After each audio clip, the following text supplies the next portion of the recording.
Hey, what's up, party people? Welcome to an exciting new week of SJU. I'm here with Lon. I'm here with Eric. And what's that? Is that COVID? No, it's Oscar fever. You guys, we have Oscar fever. And there's no vaccine. And there's no cure for Oscar fever. We got the Oscar fever. Hope you got it too. We're talking snubs. We're talking, what's the opposite of a snub? A spuns. We're talking a nomination would be a nomination. The Yeah, nominations that we enjoyed. And if you're hearing this for the first time, we'll tell you what's been nominated for Oscars because a lot of films have. It's been a long, weird, somewhat bad year, and I think to me the Oscars reflect that. Do you guys have an overall take on the year in movies before we dive into each category? I mean, just that, and before we go into the whole, I've barely seen any of these movies and why thing. Well, the why is because there's no theaters open, but yeah, it's just been a weird year because they keep trying to expand the Oscars to have more mainstream films, both because that's a criticism like that they get overlooked, and also frankly because you think they want the ratings of having like movies people have seen a lot. But this year that wasn't really possible, right? Since so many of the big movies didn't even come out. So it feels like more indie than ever. I'm not saying that's a bad thing, but it is just kind of funny that, I know there's been this whole thing about like, let's get some more big titles in there. But this year, what would even qualify as a big hit when it's all streaming, Bad Boys 3 or Sonic the Hedgehog. Yeah, I guess. Snubs. Yeah. Those are my first two snubs. I feel like with so many things in the pandemic we've seen, there was already a trend that was slowly happening. And then the pandemic happened and it just sped that trend up. So just like, movie theaters are like, maybe they're in danger. And within a decade, we might see movie theaters start to close. And then the pandemic happened. And it's like, are movie theaters going to exist next year? And I think that kind of what we've also seen is there was a lot of talk about, we should mix up the kinds of movies that get nominated and diversify the spread of what kinds of movies and performances get highlighted. And that was already like starting to happen. But now this year threw everything into chaos, and it's really all of the sudden like 8 records were set this year. And it does feel in a lot of ways like not only the most like sort of racially or culturally diverse, but just diverse spread of just the kinds of movies that got highlighted and nominated. And, even like the kinds of platforms, like Apple got its first nominations ever this year. And so, I really think that, it was a lot of stuff that we were already starting to see in the last few years. And now it's just like the gates are open. Yeah, I was going to add to that, like our streaming movies that are worthy of Oscar consideration. Well, yes, now they are. Netflix got 35 nominations. Amazon stepping up with 12 nominations of their own. But let's talk the big category, the one where we decide what the best art was that was made this year. There's only one good art made, and it is out of these pictures: The Father. No Bad Boys. Judas and the Black Messiah, Mank, Minari, Nomadland, Promising Young Woman, Sound of Metal, and The Trial of the Chicago 7. That's a crop of films. The only ones I haven't seen are Minari and The Father. Right. Those are the same two that I have not seen. I've seen all the others. And like, I don't know, there's just not like a standout huge best picture for me. Like I have a favorite, which is Sound of Metal, but I don't think that any of those we're going to look back on and be like, that's an all-time great film. What do you guys think of the best picture category? Eric, I'm going to kick it to you because I know you've seen all of these in detail. I've seen all of them. Yeah. Yeah. So by the way, like I am so weird in particular with like the theatrical experience, and I always try to see like even the potential Oscar nominations in the theater, even the Netflix movies, which here in LA we're usually pretty lucky and you can find a theater that's going to be playing them. And I made sure to go see Roma in the theater and Marriage Story and whatnot. This year that wasn't an option, and I ended up just not seeing all these movies as a result. So I have a lot of catch up to do. I've seen 2 of the best picture nominations. One of them yesterday, Promising Young Woman. The Snyder Cut? The Snyder Cut. The other one I've seen is Nomadland, and I will say that's the one I feel the most like in the air, like feels like the one that has the most momentum going at the moment. It just feels like that's the one that people are talking about the most. But I also agree with you that it doesn't feel, and again, this might be because of the lack of theaters and the lack of, you can't tangibly feel when something has taken off in the same way. But yeah, it doesn't feel like any of these movies are movies that everyone's like, you have to see this. I think there's a lot of love for Nomadland, and there's a lot of love for a lot of these movies. But not in the same way that you sense where it's like, oh, this one is really special, or even just like a cultural thing, or when they blend together like the Lord of the Rings movie. It just feels like these are good movies. and we are going to praise them as such. Well, one thing that's I gotta go ahead, jump in and disagree. I think to me, there's 3 movies on this list that I feel like were on my best things I saw list, and we're like, I feel like there is a lot of sort of heat behind them, or there would be in a traditional year. Judas and the Black Messiah, Nomadland, Sound of Metal. Like, to me, those 3 are a sort of cut above. Like, I thought Promising Young Woman, obviously it's a great Carey Mulligan performance. I think it's an interesting film. I don't know if it's like Best Picture. Mank, I was not crazy about. Obviously, as I said, Father, Minari, I haven't seen. But yeah, like those 3 do feel like standout movies that in a traditional year would have gotten a lot of like interest and attention and sort of sparked a lot of conversation. I think especially Judas and the Black Messiah, it's tough to tell because it's on HBO Max for a month. Like it's already gone. It left last night and I was going to watch it. And right. then I was like, so like, I definitely feel like if that was in theaters right now or was opening like a week after nominations came out, like, yeah, that would be a movie that would drive a lot of conversation. It's interesting and it's compelling and it's a piece of American history that a lot of people probably don't know a lot about. So yeah, I think that's a real impact of the year that we're in rather than anything about the movies themselves. I would say that same thing about Judas and the Black Messiah and Nomadland, that they were on that top tier. And I would include Mank in that. But I think I guess it just comes down to personal taste, because for me, all of those were interesting and compelling, but they felt in some way incomplete or left me wanting more for different reasons. But this isn't a review thread of this. What do you think deserved to be in the Best Picture category that didn't make it this year? I mean, for me, the 2 movies that got completely overlooked that deserved multiple nominations. One, The Five Bloods, obviously, which got basically, I think, shut out and was definitely one of the best movies of the year. I'm wearing a Nominate Delroy Lindo, you cowards shirt right now. I noticed that. The other one that had no award season heat. It was also a Netflix film that came out way earlier the year, was Charlie Kaufman's I'm Thinking of Ending Things, which when I watched it, I was like, definitely deserves screenplay, maybe Jessie Buckley or Jesse Plemons or Toni Collette. So I was sad to not see that have any like staying power in terms of the conversation. Also Palm Springs, there had sort of been a little buzz, maybe a screenplay nod here, or the performances or something. Like, what a great movie, and exactly the kind of movie that gets overlooked when award seasons come around because it's seen as like light and funny, but it's so good and it's so hard to do something that balances tone like that. Yeah, that is my big one, because I saw so few of what anyone would ever consider the Oscar potentials. But Palm Springs, I really loved. I watched multiple times. I just watched the version with the commentary the other day on Hulu, which I'm very glad they did, since I'm a commentary buff. I love that. I hope they do that more. Like, that's such a cool thing for Hulu to do. I really hope that takes off. I did know that was a totally thing. agree. Sounds cool. So I hope they do more of that. And then I knew it had almost no shot, but if it had snuck in, you mentioned screenplay, and I think for Kristen Milioti, I'm not sure if I'm saying her last name right. I thought, like, in my imaginary world, that would have snuck in there, but yes, it had such a even though, look, Borat got in there, like comedy got in there, but it's very difficult, especially for multiple comedies, to make it into these things. So I'm not shocked. We should mention, by the way, though, that Judas and the Black Messiah is technically playing in theaters right now. It's just and today in Los Angeles, theaters are reopening. So, but it's maybe not as accessible as it would be in normal. If you've had your shots. Exactly. Yeah, check it out. Well, okay, yeah, I echo that one. To Five Bloods and I'm Thinking of Ending Things were probably my 2 of the 3 favorite movies I've seen this year.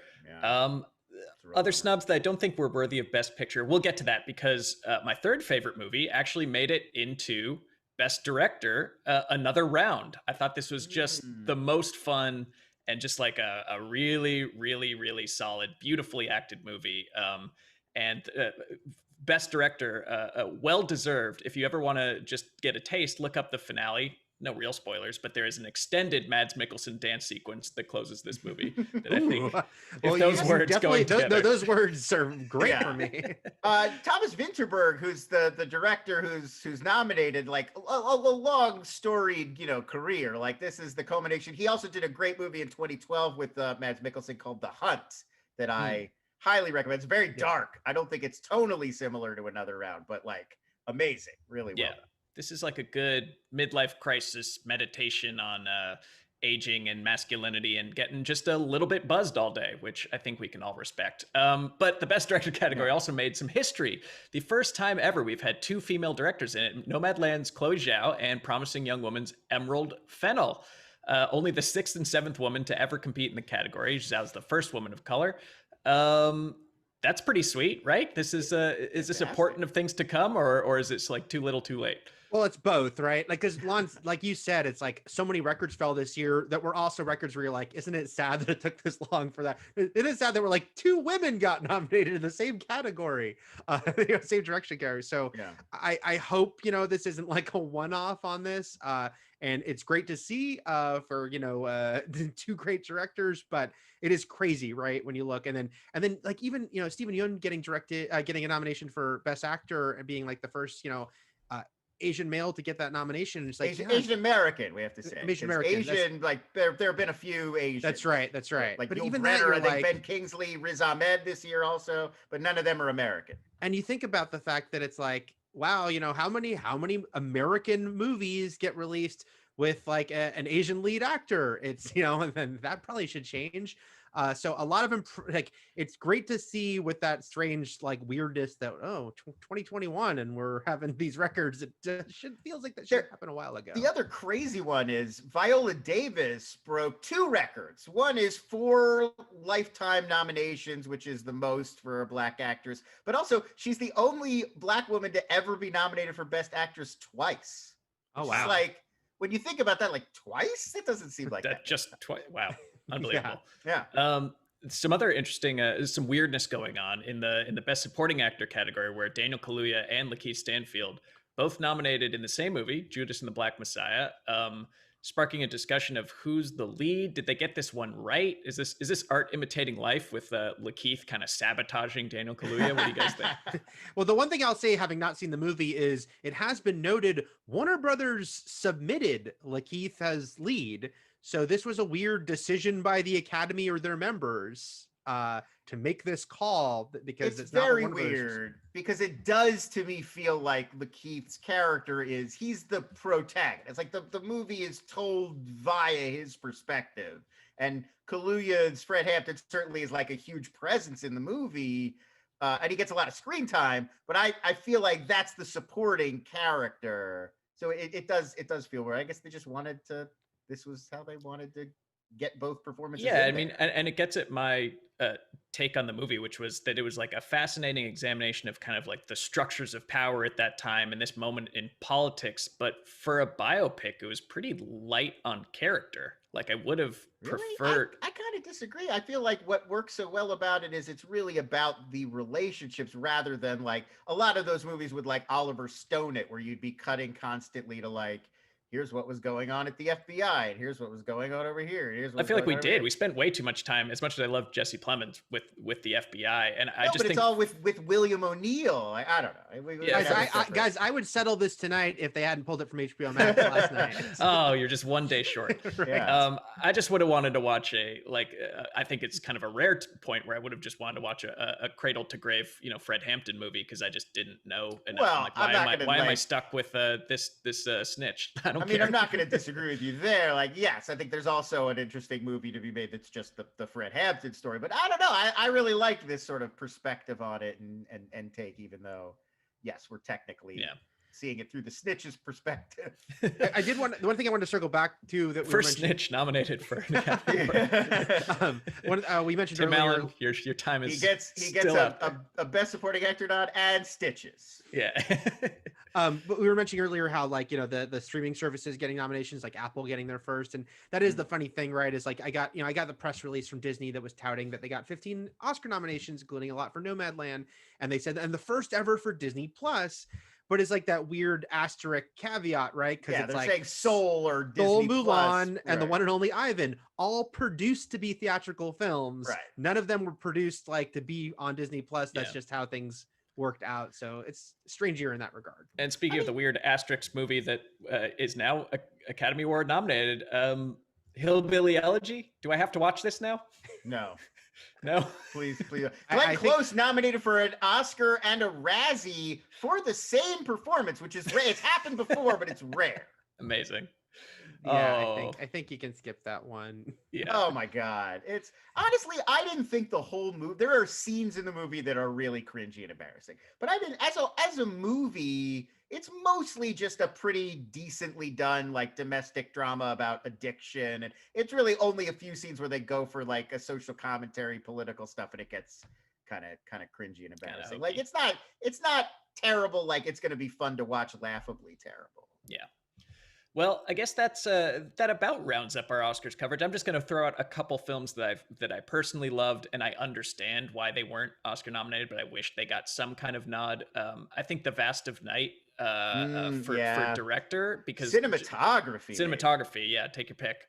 Just doing a lot with a little, and how you can make an incredible, tense and big feeling low budget movie. I think that's one to watch. Whoever directed that, and then. First Cow, I know I've honked the First Cow horn all year. I think it came out too early to be recognized by the Academy. People probably forgot about it. And from what I hear about Minari, it's about the Asian immigrant experience in kind of a rural area. Well, if you want something about an Asian experience in a somewhat rural area that also has a plot-centric cow that you gotta milk, that you gotta secretly milk at night, First Cow is the film for you. I thought my favorite Letterboxd category. You've created a list. Yes. Yeah. So I'm excited for Minari, but for now, First Cow holds that spot in my heart. Anything else you guys didn't see that you wanted to? I wanted to bring up one other thing. I'm confused about what happened here. Does anybody know, was Small Axe the Amazon collection of 5 films from Steve McQueen? Did they not consider that? Were those submitted separately? Were those not going to be? I don't know how it was submitted, but I do know that the question you're asking, just the confusion over what do we call that, has a series versus movies. Right. I'm sure was problematic for that. Exactly. I'm sure we'll be losing an Emmy to it next year. Yeah, I feel like the way to play it would have been to take out Mangrove, which is it's similar in a lot of ways to Trial of the Chicago 7, but I thought was better. I feel like that, if it had been nominated as a film separate from the Small Axe Project, would have had a better shot, because it was really impressive. Great performances, terrific cinematography, really great direction, just a really great story I knew nothing about. So that I'm a little disappointed. The other one I would highlight is The Kid Detective. Did either of you guys see The Kid Detective? No, I know what that is, though. I heard an interview just because I'm a big OC fan from Adam Brody. I was just watching Promising Young Woman last night, thinking I should watch Kid Detective. Anyone out there, if you are an Adam Brody fan, I urge you to rent The Kid. It's on VOD now. You can rent it. So good. It reminded me a lot of The Zero Effect, a 90s movie I love with Bill Pullman. Just a great quirky character study mystery centered on Adam Brody, and it's basically like he was an Encyclopedia Brown type, like a whiz kid detective, and now he's like grown up and is a loser, but he gets a intriguing new case. It's like a live action Venture Brothers. A little bit, or the Donald Glover movie, right. Mystery Team. Yes, the Derek comedy movie, but that one is like a parody, over the top comedy, and this one is more like comedy drama where it takes it a little more seriously. But it's great. I spent my pandemic, guys, rewatching the Saw movies. So besides Palm Springs, I don't have a lot of other this should have got nominated. I'll just mention a couple. Mandalore, where's his nod? That's right. But I will say, I'm just going to mention. I'm not going to answer your question, Spencer. I'll answer a different one and say a couple things that made me really happy to see on this list were Maria Bakalova, which I know there was a lot of hype behind, but still to see her get a nomination for that role in Borat is freaking awesome. That the song from Eurovision got nominated makes me very happy. Husavik, is that what's called? And then Wolf Walkers, which Lon and I have both talked about before, how much we love that, which is a great film. Yeah. So check it out on Apple if you haven't. Well, there you go. Do you guys make anything of the Netflix thing, the 35 nominations? Is this just what it's going to be every year for them going forward?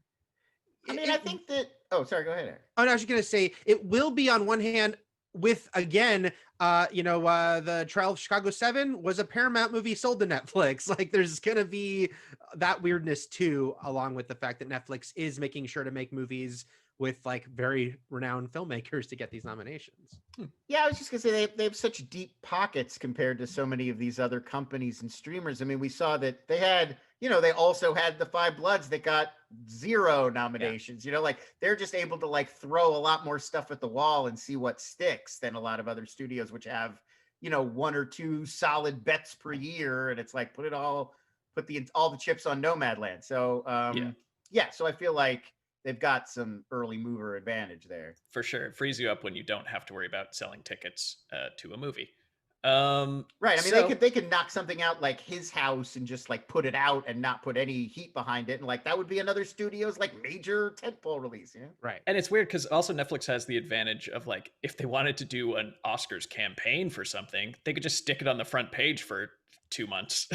Other studios can't do that. Algorithm, move aside. Yeah, We're pushing this one.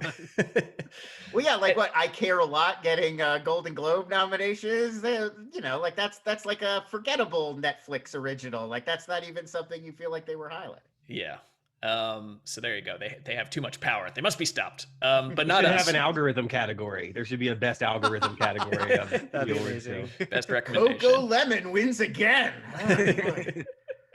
Thank you guys so much for watching. That's our Oscars coverage, but we got more stuff coming up, especially this week. Hit like, hit subscribe, ring the bell, because we got a Fandom 5 this week on the MCU, and I know you people know your MCU backwards and forwards. So it's a trivia contest where you can win real money. I believe up to $650 if that number stayed the same, for all your made up knowledge about Justin Hammer. So come on this Friday, click the link, and you can participate in that. There is a Justin Hammer question.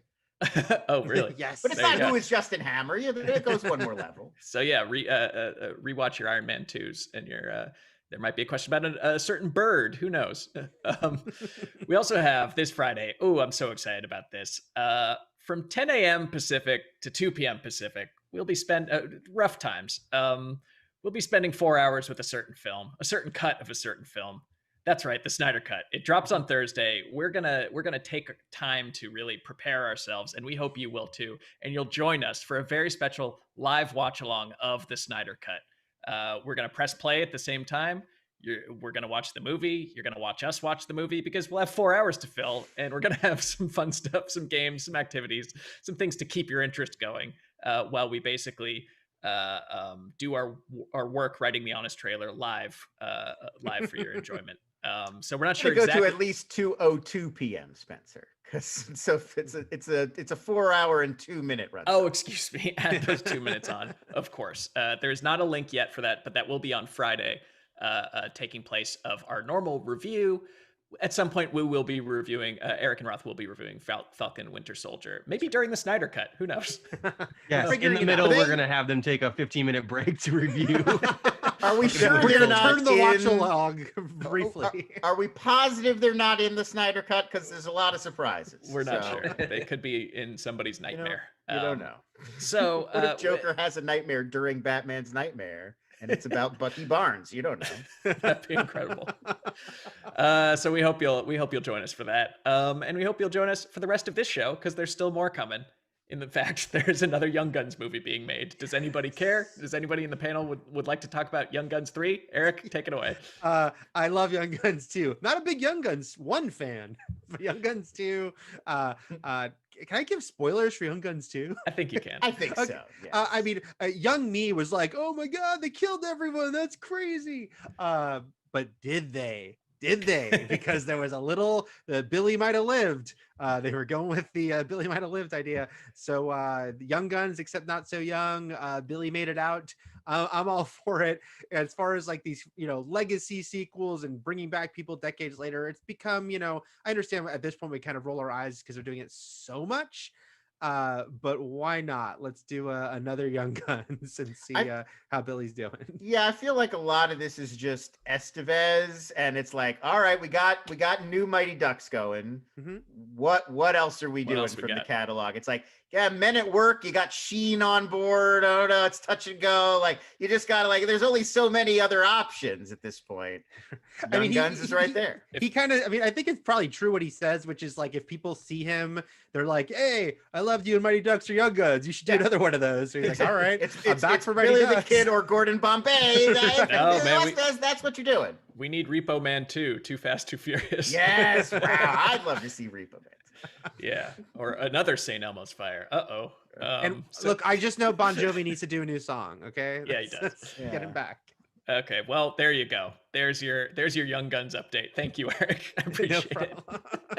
I'm enthusiasm. I'm just like I love a good studio western. So if this is what it takes, if it takes nostalgia to get westerns in theaters, I say let's do it. All right. Well, fair enough. 311 to Yuma. Why not? Just like keep it going. Another train. Okay. You guys have things to say, you being the audience. Stephen H. Writes, and keep the questions coming in the chat if you got them. If you had to remove a category from the Oscars, what would it be? What? I mean, I would merge People actor and honor? actress. I would smash the gender divide between actor and actress. I feel like it should just be best performance and best supporting performance. But I would say extend it to 10 nominees, yes, obviously like they do for Best Picture, so we can highlight more performances. But yeah, I'm with that. Yeah, it's not like, oh, you're lady acting. It's totally different. You're totally lady different set of acting skills from our man acting. We're just acting. Not to dismiss like that great art can't come from these, but if I had to, as this question is asking me to, I would say probably both the short categories, live action and animated short, just because very few people have ever seen them, and they're just they're approached in a different way. When you're approaching to do a short versus a feature film, I just feel like there's a little bit of a different skill set, a little different, artistic approach to it. So it always feels a little different when they do that part. So if I had to, I'd probably drop those categories. You know what? Instead of dropping a category, I'm going to reject this question because I want to honor everybody. They all deserve it. But I'm going to say the category I would change is visual effects. I think that we're beyond the point where one category can sum up what visual effects artistry is in movies. I would there's probably 3 or 4, and I'm not the guy to figure out how to divide them up, but there's probably 3 or 4 different like best use of motion capture or animation in a live action film, or like creature design, or most seamless use of effect, like whatever the categories would be. I think there's more interesting ways to highlight what effects artists are doing rather than just saying what had best effects, because people also we tend to always think of the showiest effects movies as best effects. Yeah. But a lot of the time, the best work is the subtle stuff that you don't realize is happening. Somebody who had a mustache and they had to get rid of it. Right. All the little things where it's not announcing and not Mank needed to get a lot more nominations, but that's an example of a movie with tons of effect shots where it's not announcing that they're all effect shots. It's just that happens to be. Yeah. If you were a visual effects artist, you'd be like, that's a great shot, the way they did that. Mm.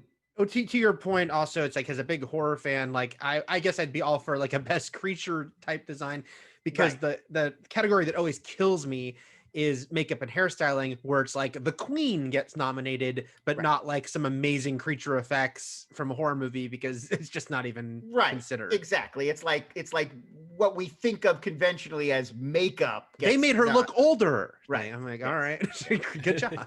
Exactly. That's that. I would sort of tweak. I think you could make some interesting tweaks there. Subdivide the visual effects category. I like it. BH Pitt writes, here's a self-promotion opportunity, you guys, and I don't know the answer. Are any of you on Letterboxd? And would you share your handle? They'd love to get an insight on what you're watching and reviewing. I am, and in fact, I was just looking at my Letterboxd for the diary for the past year to see what would I say when you said what got overlooked, and I was like, Palm Springs. I'm at the very clever name Eric Goldman on Letterboxd, so all right, that's where you can find me. I am not. It's one of those things I always mean to do, but it's so daunting to start, where it's hey, just make a list of every movie and then review it. And it's what? I got, a life to lead. Not that it's a very exciting one, but that would take so long. I just there's so many movies. I'm not up to it. I have a fairly unmaintained Letterboxd account. My handle is SpennyG, SpennyG. You can follow me on there. I've reviewed 3 films, and I think it's 1 sentence each for each film. And but I do have my 4 favorite movies up there that I thought a lot about. So you'll have to log on there to find out what those are. See, that's the thing is I haven't written. I'm gonna follow you right now, Spenny G. But I haven't reviewed anything. I've been good with my diary the past year in quarantine. So just saying what I watched and giving it a grade, a star, out of 5 stars. That I do, but I've not written any reviews. I should at least do the one-line thing.